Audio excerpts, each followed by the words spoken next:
Good morning students, how are you all? I hope you all are fine and safe at your homes. तो last time जो है हमने हमारा जो first chapter था that is हमारा जो फर्स्ट चैप्टर कौन सा था हमारा CFSC वाला जो हमारा है कंप्लीट हो चुका है कम्प्लीटली, ठीक है। That is metal ligand bonding in transition metal complex हमने कर लिया है। मेटल लिगेंड बॉन्डिंग करने के बाद जब हमने मेटल और लिगेंड के बीच की बॉन्डिंग को समझ लिया है अच्छे से, अब हमारा नेक्स्ट बात आता है, नेक्स्ट चैप्टर है हमारा स्टेबिलिटी के बारे में। क्या है हमारा स्टेबिलिटी, इसके बारे में हम बात करेंगे आज उनकी स्टेबिलिटी के बारे में, ठीक है। कि कोई भी कॉम्प्लेक्स बनता कैसे है ये हमें समझ आ गया। CFL जो क्रिस्टल फील्ड थ्योरी थी उसने हमें अच्छे से ये एक्सप्लेन कर दिया कि कैसे कोई कॉम्प्लेक्स की क्या होती है फॉर्मेशन जो है की जाती है। अब कॉम्प्लेक्स बनने के बाद वो कॉम्प्लेक्स कितना स्टेबल होगा अब हमें वो बताना है, ठीक है। क्या बोला मैंने, CFT ने ये बता दिया कि कॉम्प्लेक्स की फॉर्मेशन कैसी होती है। अब कॉम्प्लेक्स जो है बनने के बाद वो कॉम्प्लेक्स हमारा कितना स्टेबल होगा, ठीक है, उसको हम किस टर्म में डिफाइन करेंगे, स्टेबिलिटी के टर्म में, ठीक है। तो जब हम कॉम्प्लेक्सेस की बात करते हैं, कोऑर्डिनेशन कॉम्प्लेक्सेस की, तो स्टेबिलिटी को जनरली हम दो टाइप से डिफाइन करते हैं। कितने टाइप से? दो टाइप से डिफाइन करते हैं। फर्स्ट हम बात करते हैं थर्मोडायनेमिक स्टेबिलिटी की, थर्मोडायनेमिक स्टेबिलिटी की। नेक्स्ट हम सेकंड जो स्टेबिलिटी की बात करते हैं वो हम बात करते हैं काइनेटिक स्टेबिलिटी,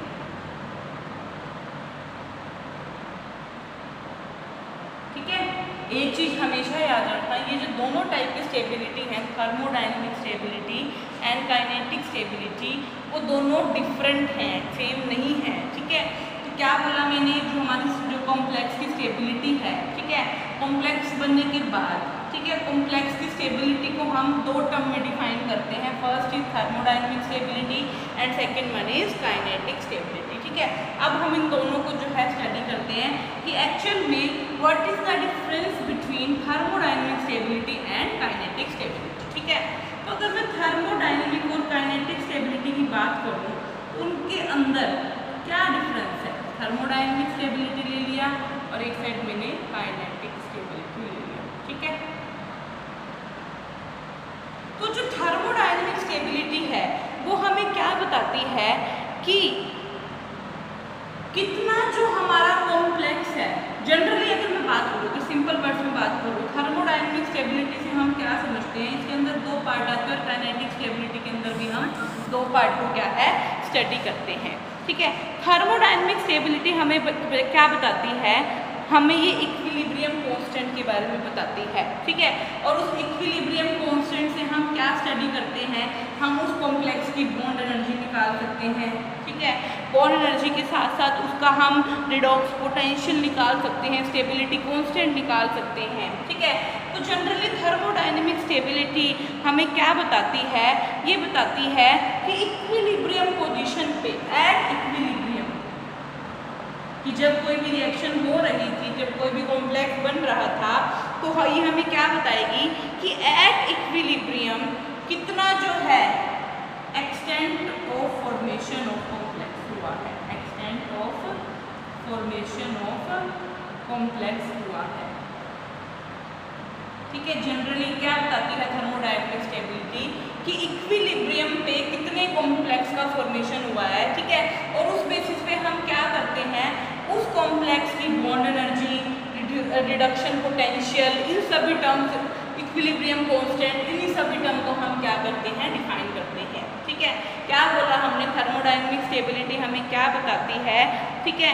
जनरली अगर मैं स्टेबिलिटी की भी बात करूँ, ठीक है, स्टेबिलिटी हमें क्या बताएगी कि कोई भी कंपाउंड एक गिवन सेट ऑफ कंडीशन में कैसा बिहेव कर रहा है, ठीक है, कि वो एग्जिस्ट कर रहा है कि नहीं कर रहा, तो उस टर्म को हम क्या बोलते हैं, उसकी स्टेबिलिटी बोलते हैं, ठीक है। क्या बोला मैंने, स्टेबिलिटी हमें क्या बताती है, स्टेबिलिटी बताती है कि एक गिवन सेट ऑफ कंडीशन में कोई कंपाउंड एग्जिस्ट करता है या नहीं करता, उसको हम क्या कहते हैं, स्टेबिलिटी कहते हैं। क्या बोला मैंने, यहाँ लिख देती हूँ मैं कि जनरल अगर मैं स्टेबिलिटी की बात करूँ, स्टेबिलिटी क्या होती है कि गिवन सेट में, गिवन सेट ऑफ कंडीशन में कोई भी जो हमारा कंपाउंड है, कोई भी कॉम्प्लेक्स है, वो एग्जिस्ट करता है या एग्जिस्ट नहीं करता, उस टर्म को हम क्या कहते हैं, स्टेबिलिटी कहते हैं।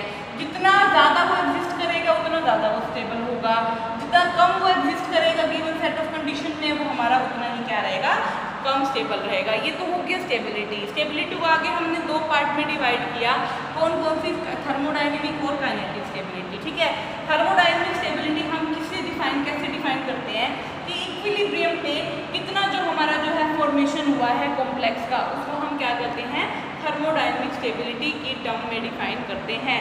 जबकि अगर मैं काइनेटिक स्टेबिलिटी की बात करूं तो काइनेटिक स्टेबिलिटी डील करती है किसी भी कॉम्प्लेक्स की रेट के बारे में। ठीक है भाई, कोई कॉम्प्लेक्स कितना जल्दी फॉर्म हुआ, उसने कितना टाइम लगाया, उसका हाफ लाइफ कितना था, इन सब के बारे में कौन डील करता है, काइनेटिक स्टेबिलिटी डील करती है। रेट और साथ ही साथ मैकेनिज्म के बारे में भी कौन डील करता है, काइनेटिक स्टेबिलिटी क्या करती है, डील करती है। ठीक है, तो दैट मीन्स क्या है, थर्मोडायनेमिक स्टेबिलिटी डील करती है कि इक्विलिब्रियम पे कितना जो है हमारा क्या है, एक्सटेंड फॉर्मेशन हुआ है कॉम्प्लेक्स का। और काइनेटिक स्टेबिलिटी क्या डील करती है, यहाँ पर काइनेटिक स्टेबिलिटी डील करती है कि कोई भी केमिकल रिएक्शन का रेट क्या है और वो किस मैकेनिज्म को फॉलो करके क्या है, प्रोसीड कर रही है। तो ये हमारा किसके अंदर आ जाता है, काइनेटिक स्टेबिलिटी के अंदर आ जाता है।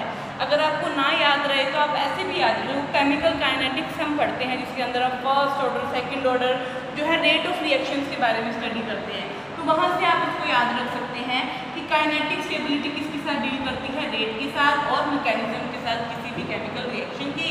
लेकिन थर्मोडायनेमिक स्टेबिलिटी किसके साथ डील करती है कि कितना जो है इक्विलिब्रियम पे कॉम्प्लेक्स का क्या है, फॉर्मेशन हुआ है, इसको मेजर करती है थर्मोडायनेमिक हमारी स्टेबिलिटी। ठीक है, अगर मैं सिंपल वर्ड में बात करूँ तो थर्मोडायनेमिक स्टेबिलिटी के अंदर हम दो टर्म को रिलेट करते हैं। कौन कौन से टर्म यूज करते हैं, एक स्टेबल और एक अनस्टेबल। ठीक है, लेकिन काइनेटिक स्टेबिलिटी के अंदर जो हम दो टर्म यूज करते हैं, हम यूज करते हैं इनर्ट और एक लेबाइल। अब जितने, अगर मान लो कोई कंपाउंड जो है स्टेबल है, ठीक है, अब स्टेबल होने का मतलब ये नहीं है कि वो इनर्ट है, वो लेबाइल भी हो सकता है। ठीक है, तो दैट मीन्स जो स्टेबल और अनस्टेबल टर्म है, जो थर्मोडायनेमिक टर्म है, उसको हम इनर्ट और लेबाइल जो हमारी काइनेटिक टर्म है उससे डायरेक्टली रिलेट नहीं कर सकते हैं। हम ये नहीं कह सकते हैं यहाँ पर कि कोई भी ऐसा कंपाउंड जो स्टेबल होगा वो इनर्ट ही होगा, नहीं, वो लेबाइल भी हो सकता है। और कोई भी ऐसा कंपाउंड जो अनस्टेबल है वो लेबाइल ही होगा, वो इनर्ट भी हो सकता है। तो दैट मीन्स यहाँ जो थर्मोडायनेमिक टर्म है जो हमारी स्टेबल और अनस्टेबल रहती हैं, और जो काइनेटिक टर्म है हमारी और जो है इनर्ट और लेबाइल, ठीक है, वो क्या है, आपस में रिलेटेड नहीं है। कोई भी ऐसा कंपाउंड जो अनस्टेबल या स्टेबल है, हम उसको इनर्ट या लेबाइल जो है अपनी मर्जी से नहीं कह सकते। हम ऐसा कभी नहीं कह सकते कि मान लो कोई कंपाउंड इनर्ट है, ठीक है, वो स्टेबल होगा, नहीं, हम ऐसा नहीं कह सकते। मतलब ये जो दो टर्म है, स्टेबल अनस्टेबल, इनर्ट और लेबाइल, ये क्या है, जनरली क्या है, इंटर रिलेटेड नहीं है। ठीक है, तो एक बार इसको समझिए फिर हम आगे चलते हैं। ठीक है, तो ये मैंने आपको बता दिया कि अच्छा, थर्मोडायनेमिक स्टेबिलिटी की ही बात करते हैं, काइनेटिक स्टेबिलिटी की हम क्या करेंगे, बाद में बात करेंगे। ठीक है, तो सबसे पहले हम बात करते हैं डिफरेंस समझ आ गया ना थर्मोडायनेमिक और काइनेटिक स्टेबिलिटी के बीच।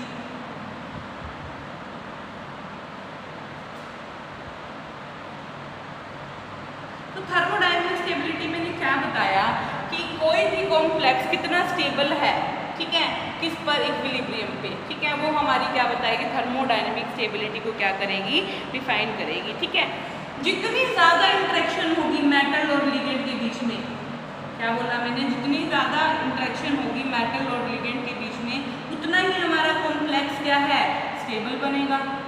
क्यों बनेगा स्टेबल, क्योंकि जितनी ज़्यादा इंटरेक्शन होगी मेटल और लिगेंड के बीच में, उतना ही हमारी रिएक्शन किस डायरेक्शन में फॉरवर्ड करेगी, हमारी फॉरवर्ड डायरेक्शन में क्या करेगी, प्रोसीड करेगी हमारी रिएक्शन, और उतना ही ज़्यादा स्टेबल जो है हमारा क्या करेगा, कॉम्प्लेक्स फॉर्म होगा।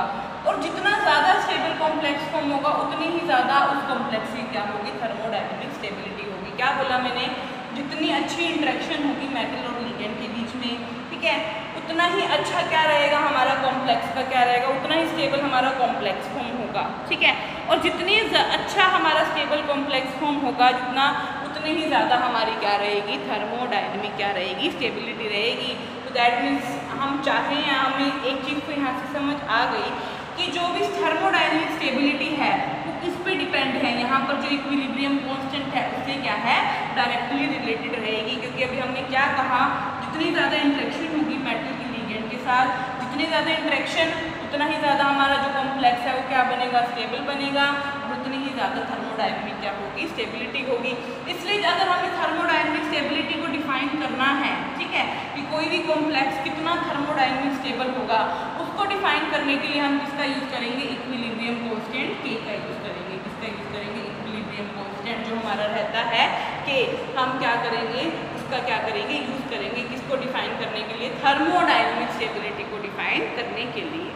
ये चीज़ आगे समझ, क्यों हम इक्विलिब्रियम कांस्टेंट के का यूज़ कर रहे हैं थर्मोडायनेमिक स्टेबिलिटी को डिफाइन करने के लिए, क्योंकि जितना ज़्यादा हमारी रिएक्शन फॉरवर्ड डायरेक्शन में प्रोसीड करेगी उतना ज़्यादा हमारा कॉम्प्लेक्स क्या बनेगा, स्टेबल बनेगा, और जितना ज़्यादा हमारा कॉम्प्लेक्स स्टेबल बनेगा उतने ही ज़्यादा हमारी क्या होगी, थर्मोडायनेमिक स्टेबिलिटी होगी। इसीलिए थर्मोडायनेमिक स्टेबिलिटी को डिफाइन करने के लिए हम किसका यूज़ करेंगे, इक्विलिब्रियम कांस्टेंट का यूज़ करेंगे, ठीक है। फॉर एग्जाम्पल अगर मैं कॉम्प्लेक्स हमारा है कॉपर 2 पॉजिटिव पर और अमोनिया के साथ रिएक्ट करवाया, ठीक है, और ये जो कॉम्प्लेक्स बना हमारा वो क्या बन गया, कॉपर का एक कॉम्प्लेक्स बन गया अमोनिया के साथ, ठीक है। अगर इस टर्म में मैं इक्विलिब्रियम कांस्टेंट निकालूं, मैंने मान लिया इक्विलिब्रियम कांस्टेंट क्या है हमारा, Ks है, ठीक है, तो निकालो Ks की वैल्यू क्या होगी, प्रोडक्ट बाय में रिएक्टेंट कर दो, कॉपर NH3 का 4 2 पॉजिटिव डिवाइड बाय क्या हो जाएगा, कॉपर 2 पॉजिटिव प्लस NH3 की 4, ये हमारा क्या हो जाएगा, जो है इक्विलिब्रियम कांस्टेंट की वैल्यू हो जाएगी। अब जितनी ज़्यादा इस इक्विलिब्रियम कांस्टेंट की वैल्यू आएगी, क्या बोला मैंने, जितनी पॉजिटिव ग्रेटर पॉजिटिव वैल्यू आएगी, जितनी ज़्यादा पॉजिटिव वैल्यू आएगी इस इक्विलिब्रियम कांस्टेंट की, उतनी ही ज़्यादा हमारी इस कॉम्प्लेक्स की क्या रहेगी, थर्मोडायनेमिक स्टेबिलिटी रहेगी, और जितनी ज़्यादा थर्मोडायनेमिक स्टेबिलिटी रहेगी उतना ही ज़्यादा हमारा ये कॉम्प्लेक्स क्या बनेगा, स्टेबल फॉर्म होगा, क्या बनेगा।